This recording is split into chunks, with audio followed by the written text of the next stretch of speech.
a young man who took the road less traveled. Oh, what a shot and what a goal! An absolute peach of a shot from Hariss Harun. The first Singapore footballer to win the AFC Cup. When I saw on television he carried the trophy, the AFC Cup, I hope other boys, younger boys, like to emulate him. With 3 Malaysian Super League titles to his name, he is Singapore's premier player. Satu tandukan yang begitu baik sekali menyamakan kedudukan Hariss Harun. Rising from setbacks that saw him miss the coveted AFF Suzuki Cup. For me, it was heartbreaking. I can't describe how I felt back then. It was really pure disappointment. The highest paid footballer in his country. An icon named Hariss Harun. This is his story.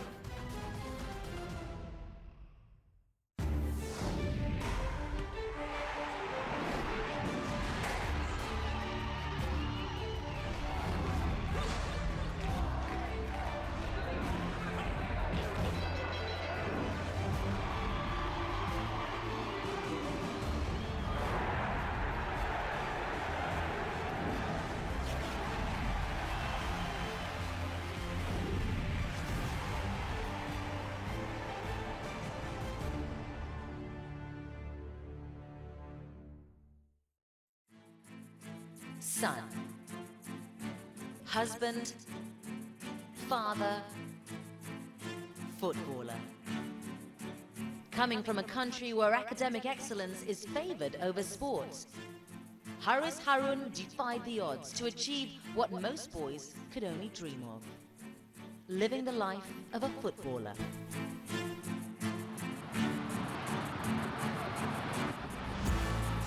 Oh, what a shot and what a goal! An absolute peach of a shot from Hariss Harun. Another flick on. They can't clear their lines. He's absolutely rammed that in. And Hariss Harun, having not scored for so long, now gets 2 goals in 1 game. Johor, Darrell, Thaksin have upset the odds. They have created history. They have won the AFC Cup. Hariss was the first Singaporean to taste AFC Cup glory. But to reach this, the pinnacle stage of his career did not come easy. Harris's passion for football started at 6 years old. His father and uncle introduced him to the sport. And since then, Hariss could not stop playing the beautiful game. I loved football from a young age. In my primary school days, I would always play whenever I could. During recess time, during after school, I'll play until the school closed with my friends. The only factor was not neglecting my studies. That was the most important thing in my family. That's something that they painstakingly had to instill in me, because like any other football loving kid, I wouldn't really fancy my academic over my football. Anytime it's football for me, number one. But growing up in Singapore, you have to have your papers, your qualifications. At 13 years old, his love for the sport brought him to the National Football Academy. He's basically a raw talent. When we had a trial for Sec 1s, he was there. I knew he was coming because I had coaches who were from Home United at that time. They told me that, well, you have got a very good player. What Hariss did was, he went in, he took the ball, he dribbled everyone, and he scored the goal. It's not easy for a boy who is 12 years old to be dribbling 11 players, including the goalkeeper, and score a goal. The next 4 years was a learning curve for Hariss. He met Singapore's legendary footballer, Kadir Yahya, who was coaching the under-15 national team at the NFA. While Kadir saw a lot of potential in Hariss, he also spotted a glaring flaw. If I compare Hariss and some of the skillful players or talented players, I think Hariss came below. There are some other players who are very talented and very skillful players. But Hariss always tried to portray his physical strength in football. During his initial start of play, when he came into the academy, he was exercising his physical strength. So when he played football, he tried to exert his physical strength. He tried to go all the players, tried to bend the player, to get all the tackles, and he liked to get involved in this. So I have a word with him. I said, eventually, Hariss, you can't go on like this. This is rugby, This is football. You have to know the timing of tackle, when you need to tackle, when you not tackle. You have to change your game. If not, you're going to commit foul and eventually you get a red card now in the game. Under the guidance of Kadir, the tough tackling midfielder began to improve at the NFA. And his hard work was rewarded with an international call-up at the tender age of 16, making him the youngest ever to play for the Singapore national team when he came on as a sub in a friendly match against North Korea. A bit wary of him. He's very young. So the negative part that comes to my mind, what happened if he can't perform? Well, be it judgmental. After this, it will affect you psychologically that after that I can't play a bigger game, bigger atmosphere, bigger crowds. What happened if he can't make it? What happened if he overawed by the big occasion? Should we throw into the deep end? Should we give him time? Because he has not represented for the under-21s, he have not been in the SEA Games. But it takes a lot of persuasion from the technical director, that was Sivaji, and then Radi. And then Radi was quite adamant that this boy is ready. He said, from your experience in Middle East, I said, Hariss is ready, let's throw him to the deep end. I think he will survive. He was one of the players, one of the young teenagers that came to the forefront because athletically he was ready, and off the field he is a quiet boy, but he's very stubborn, he's very focused. A former teammate of mine, Mustafa Faradin, when we saw him join in with the national team, the full national team, we looked at each other and we said that he could be a really good player, and we better watch our backs because he'll be in the first team sooner rather than later, and we were absolutely right.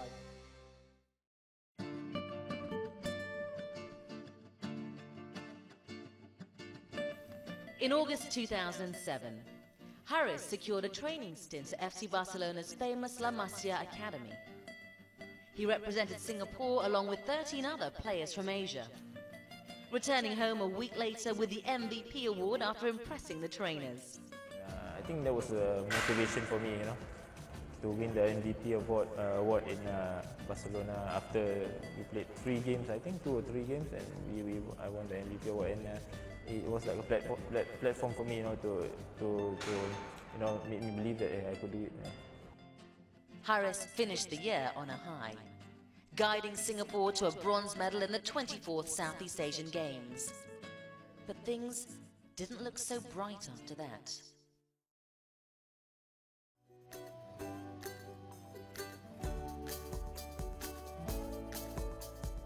Training a little bit boring, right? Running around the pitch.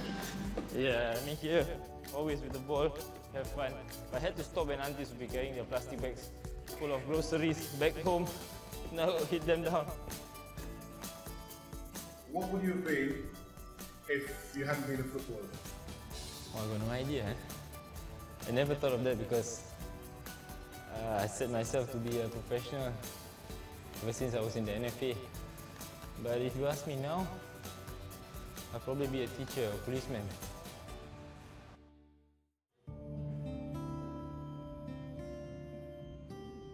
After spending 1 year in the S-League with the Young Lions, Hariss Harun faced a difficult period in his career. 7 days after his 18th birthday, he tore a ligament in his right knee during a match against Super Reds.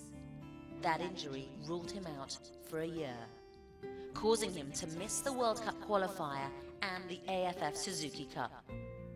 He had a very severe injury, and if you don't have this strong mentality to bounce back, to get back into physical the injury, to rehab and to go back, it's very, very difficult for a player.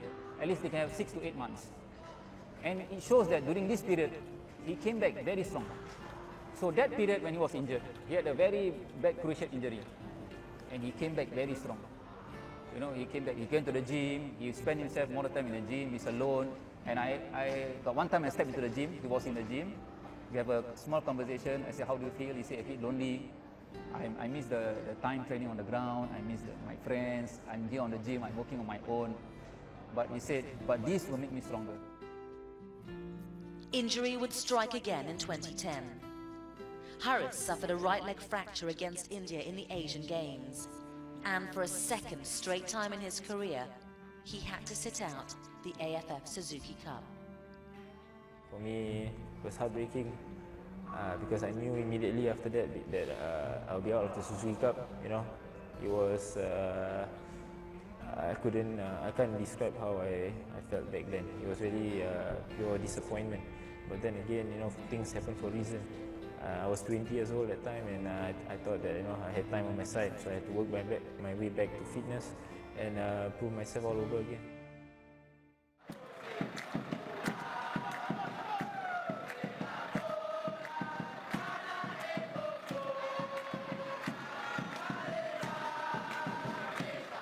The year was 2012. There's an air of optimism among Singapore fans in the AFF Suzuki Cup. For Hariss Harun, it's the year to represent his beloved country in a competition that has eluded him twice. He made his first appearance in the AFF Suzuki Cup against crosstown rivals Malaysia. And Singapore started their campaign with a bang. Rifle, good ball looking for Shak. Shak scores for Singapore. Looks for Hariss Harun. Off the line and put in for number 2 by Shak. And Singapore are in complete control. Jurich 3-0. And Singapore have got themselves 3 points in this group opener. But it turned out to be a bittersweet moment for the Singaporean. In the second group stage match against Indonesia, Hariss picked up a shin fracture midway through the game, forcing him out for the rest of the tournament. Like Hariss is struggling a little bit. It's been pouring with rain, and it did look as though he had the multi-studs on as well. That doesn't look good. He was actually very devastated when it happened, because maybe because he apparently didn't have much luck with Suzuki Cup in the previous years. So when that happened, he was actually one of the most devastating moments for you. Yeah, He was I was looking forward to the Suzuki Cup very much. It was very hard for him to pull himself again. It was hard for Hariss to watch from the sidelines. But what he couldn't do on the football pitch, he made up for by cheering for his teammates all the way into the final. Singapore defeated Thailand in a 2-legged finale to bring home their 4th title. Darryl Henry scores! And they've got the lead back straight away.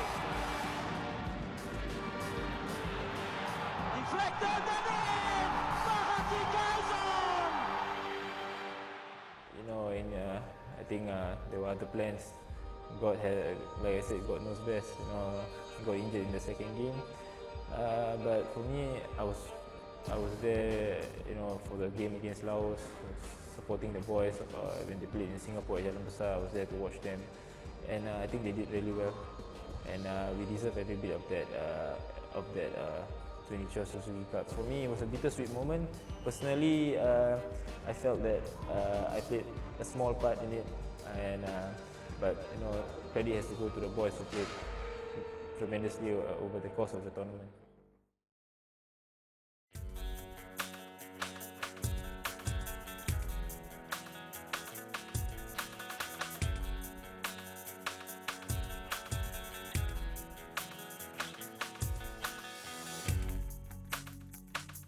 Recovering from injury may be a long and lonely road for a footballer, but that's something Hariss didn't allow to bring him down.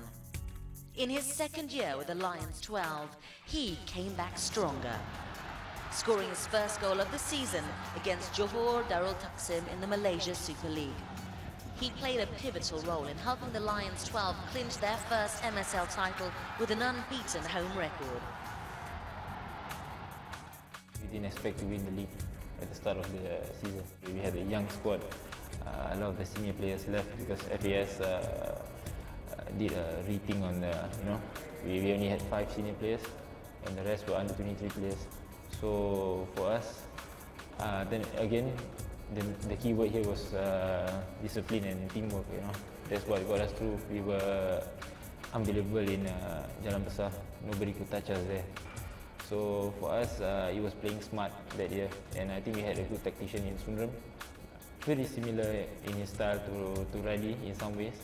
With each passing game, we knew that we were getting closer. And the day when we won the title against Felda at Jalan Besar was a day to remember for us, especially those younger boys in the team. Behind every successful man, there stands a woman. In the same year he won the first MSL title, Hariss settled down with his longtime girlfriend. While Shahira Muhammad knows little of the sport, a safe bit to understand the match. What do you know? Like where he's supposed to score, and like penalty kicks, and simple things to understand the Straightforward matches. stuff. Yeah. So when you were, courting and dating and you go out, whatever, did you ever talk about football? Yes I did. But Till today, she's asking me about the offside rule. Till today. then sometimes I tried to ask him like personal questions, and he will answer me very safe answers as well, like how he does in interviews. her support for her husband was unwavering through the difficult times in his career, including Harriss's decision to bring his talent overseas. I think this thing requires some discussion, but whatever decision he makes, I guess as a wife I have to be very supportive and be there with him. Like, wherever he goes, and I guess we will follow as a family. Because whatever decision he makes, I trust that it will be a good one for his career. Portuguese club Rio Ave were interested in the midfielder, but the deal never came to fruition as contract talks broke down. Another club's loss is another club's gain. Johor Darul Taksim moved in swiftly to sign Hariss on a 2-year deal. I was pulled by this project, this direction that they were heading in. And everybody says the foundation of this move is money. Yes, they have the money, they have the facilities you can see here, but this is how I feel that professional football should be. Knowing who was at the helm in JDT at that point of time, what the Prince was going to do to JDT at that point of time, I actually encouraged him and said, go, it's not far from home, And I think at that point of time, I told him that the Prince will definitely bring in quality players. And in his very first year with JDT, the Singaporean helped his new club clinch their first Malaysia Super League title. I think it was a natural progression for him to go over the border to JDT, not just for his bank balance, but also there is enough of a challenge without him feeling out of his depth. Because of his off-field personality, because he is quite a quiet soul off the pitch, I think going too far afield would have had a detrimental effect on his progression. He's still a young man, of course. I think JDT is a perfect fit. As a footballer, you find a home eventually. I think he's found a home nice and early. His success at Johor continued into 2015. Hariss once more played a part in securing a second straight MSL title for his club.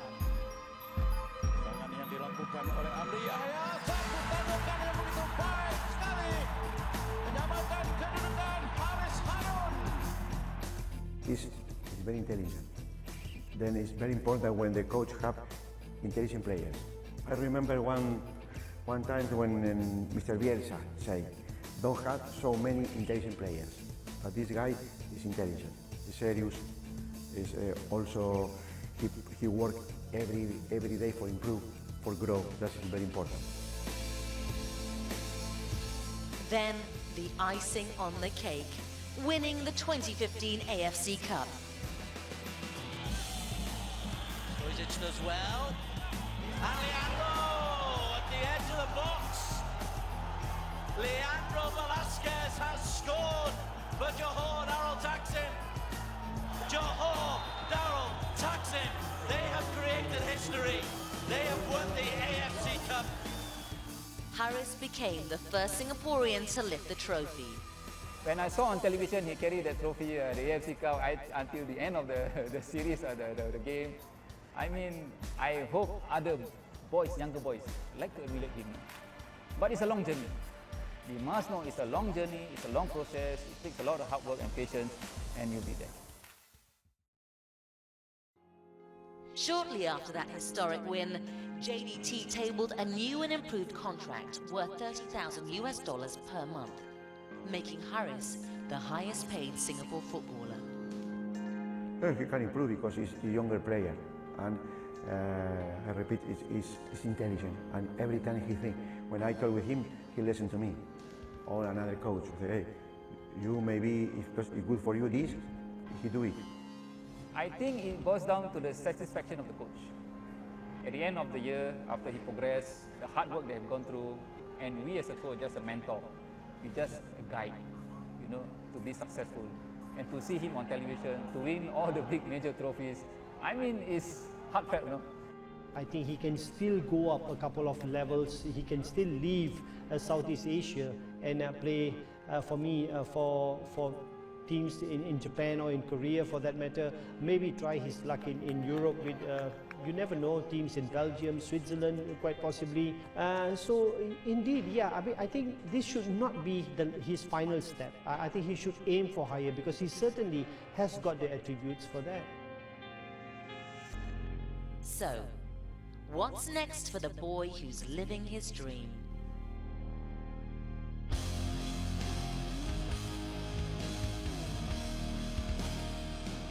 Still fit, very fit to play professional football at the highest level for good team and helping the national team as well.